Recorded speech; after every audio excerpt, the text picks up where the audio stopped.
What's up, YouTubers? Johnny DIY here. Today I'm going to be showing you guys how to turn your electric dryer into free heating source.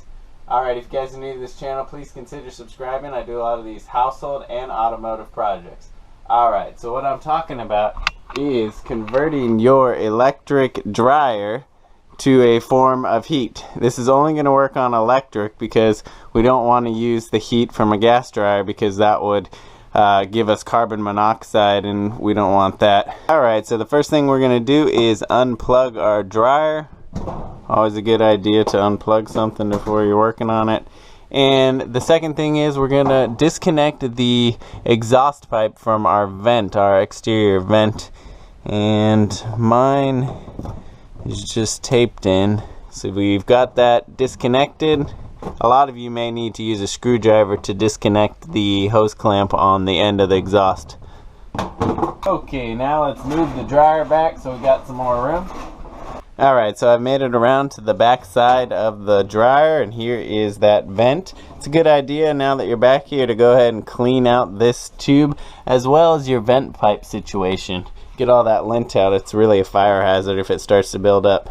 Okay, you're also going to want to seal up your vent pipe with a rag so the cold air doesn't come back in. But now what I'm going to do is I'm going to lengthen this since it's expandable.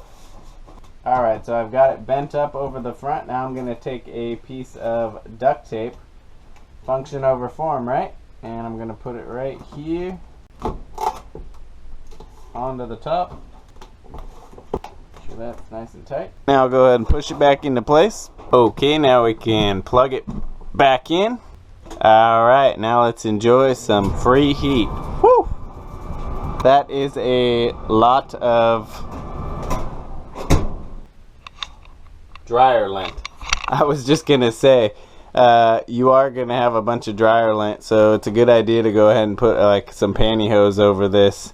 I'm gonna try and find some. I'll go ahead and put a link into the description too for a filter that can go on to the end of your hose to filter out this additional lint that's not caught in your dryer. Ah, so nice and toasty. I also forgot to mention this is going to add a little extra humidity to the room that you're in, so be mindful of that. Alright, thanks for watching Johnny DIY, guys. Please consider subscribing and look at me, I'm covered in lint. Keep on doing it yourself. Take care.